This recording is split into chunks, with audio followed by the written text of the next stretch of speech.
गाय प्रजाति है Bos indicus. Jersey Holstein की प्रजाति है बॉस टॉरस। आज से 1.5 लाख साल पहले ये हमारी भारतीय गाय, वास्तव में भारतीय केवल भारतीय नहीं है, इंडो अफ्रीकन गाय है। 1.5 लाख साल पहले हमारी इंडो अफ्रीकन गाय और ये जर्सी होल्स्टीन, इसका जो मूल था बॉस जनरा वो एक ही था।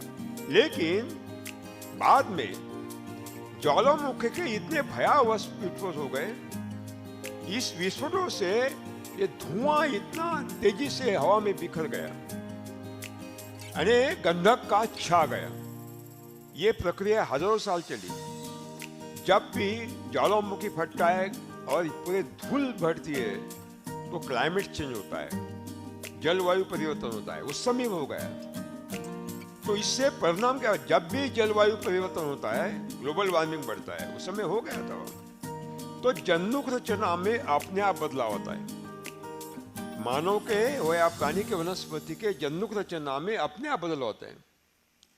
एक जन्नुक की स्थिति है, यहाँ यह जन्नुक होगा, यहाँ होगा, यहाँ होगा, बिल्कुल फिक्स है।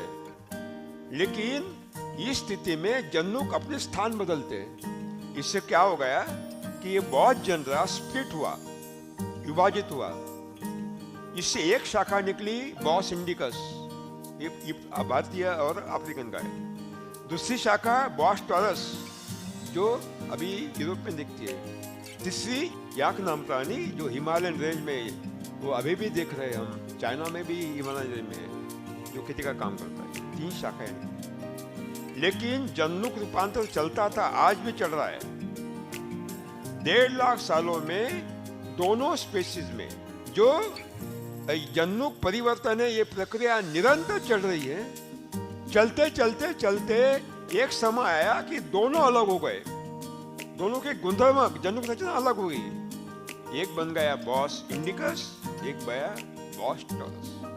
देशी गाय की त्वचा अत्यंत संवेदनशील है। दूसरी बात, देशी गाय की आंत जर्सी होल्स्टीन के आंत से 1.5 गुना बड़ी होती है। देशी गाय के आंत में जीवाणु की जो प्रजातियां है, जर्सी होल्स्टीन के आंत में से भिन्न है। देशी गाय के 1 ग्राम गोबर में कम से कम 300 जीवाणु, 3000 million beneficial active microgram eating 1 gram of cow dung. Jersey Holstein के 1 ग्राम गोबर में 70 लाख के ऊपर काउंट नहीं मिला। देशी गाय अगर हम बैठने की जगह क्लीन है, स्वच्छ है तो बैठेगी, नहीं तो रात भर खड़ी होगी। सच्ची बात है। ये भैंस जैसा है, नीचे बैठे, कहीं भी हो नीचे बैठे, इसको कोई स्वच्छता का मापन नहीं। दूसरी बात, हमारे आबो हवा में जर्सी होल्स्टीन गाय की चयापचय शक्ति इतनी सक्षम नहीं होती, इसलिए उनके आंत में जंतु का प्रादुर्भाव हरदम होता है। वो जंतु को नियंत्रित करने के लिए जर्सी होल्स्टीन को क्या पिलाया जाता है? जंतुनाशक पिलाया, एंटीबायोटिक्स पिलाया जाता है। जब जंतुनाशक पिलाया जाता है, 30% जंतुनाशक आंत में सोख लिए जाते हैं। बाकी जंतुनाशक के अवशेष दूध में आते, गोबर में आते, गौमूत्र में आते। जब आप उनको एंटीबायोटिक्स पिलाते हो, जंतुनाशक इसमें आते, दूध में आते, गोबर गौमूत्र में आते, और गोबर गौमूत्र से बना हुआ खाद जब भूमि में डालते हैं तो जंतुनाशक कहाँ जाते हैं? भूमि में जाते। जंतुनाशक है, जंतु का नाश करते, ह्यूमस की निर्मित को। तो साथियों, देशी गाय अद्भुत प्राणी है।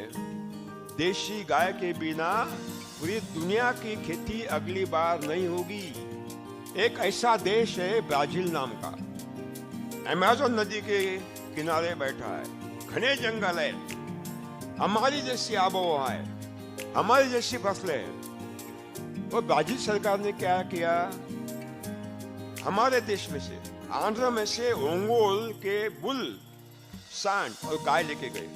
बहुत ही सुंदर गाय है ओंगोल आंध्र के। ये गिर लेके गए राजस्थान से, थारपारकर ले गए, गिर सौराष्ट्र से ले गए, थारपारकर और राठी राजस्थान से ले गए, और साहिवाल पंजाब से ले गए। और उन्होंने क्या किया, हमारी भारतीय गायों का आपस में इनब्रीडिंग किया। इनब्रीडिंग माने आपसी संकरण किया। अने भारतीय एक गाय के सांड से हमारे भारतीय दूसरे नस्ल के गाय को लगाया। इस तरह एक नई नस्ल निर्माण की वंश सुधार कार्यक्रम में। उसका नाम रखा ब्राह्मीण। आपको ताज्जुब लगेगा, एक इंटरनेशनल कंपटीशन में ब्राह्मीण गाय ने भारतीय ब्राजील में 64 लीटर दूध दिया। एक गिर अहमदाबाद मैंने देखा, मेरे सामने 3 बार दोई, 24 लीटर दूध दिया।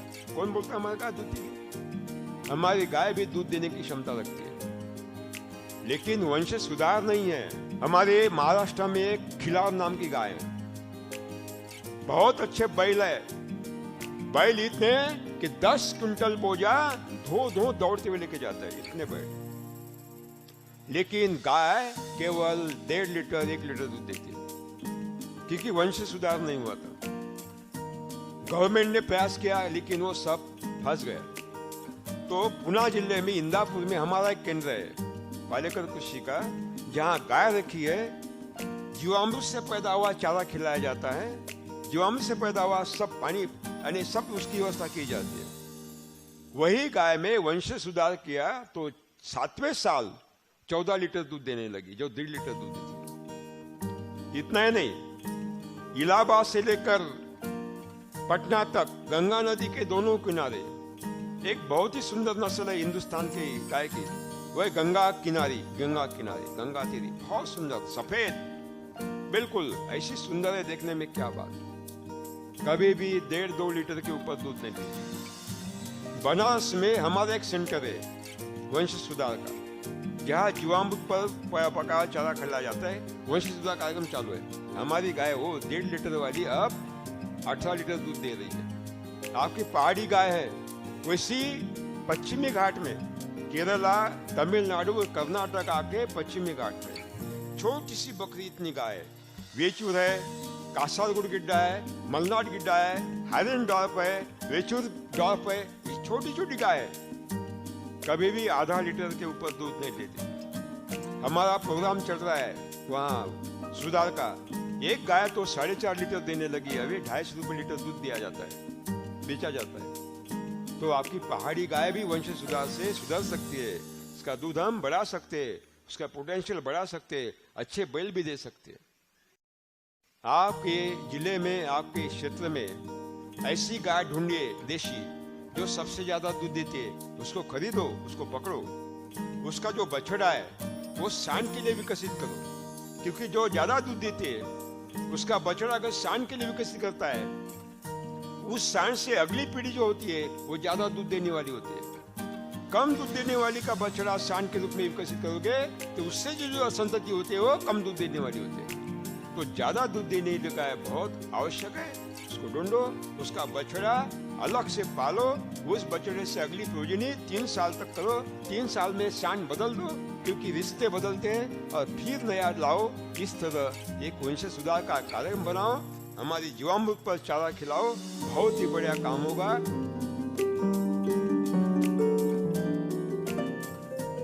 लेकिन एक बात का जवाब नहीं मिला था कि जो पकाने वाले जीवाणु है, पकाने वाले जीवाणु भूमि में, ये जीवाणु हमारी भूमि में कैसे डाले, क्योंकि मारे हैं। कौन सा संसाधन होगा जो खरीदना नहीं पड़ेगा, सहजता से उपलब्ध होगा, और जिसका डालने से अनंत करोड़ जीवाणु भूमि में जाएंगे। मैंने देखा कि हजारों सालों से हम गौ पूजन करते हैं, देशी गाय की पूजा करते हैं, गौ माता करते हैं, ईश्वर से भी आदर करते हैं ज्यादा। घर में खाना पकता है, पहले गाय को खिलाया जाता है नैवेद्य, बाद में हम खाते हैं। क्यों? देशी गाय का इतना महत्व क्यों है हजारों सालों से हिंदुस्तान में? मन में जवाब आया कि जरूर देशी गाय के गोबर में, गोमूत्र में कुछ तो भी होगा, इसलिए हम उसकी पूजा कर रहे हैं, पवित्र मान रहे हैं। तो मैंने ठान लिया कि देशी गाय के गोबर गोमूत्र का प्रयोगशाला में परीक्षण करना चाहिए। अनुसंधान के दरमियान एक तो मालूम हो गया था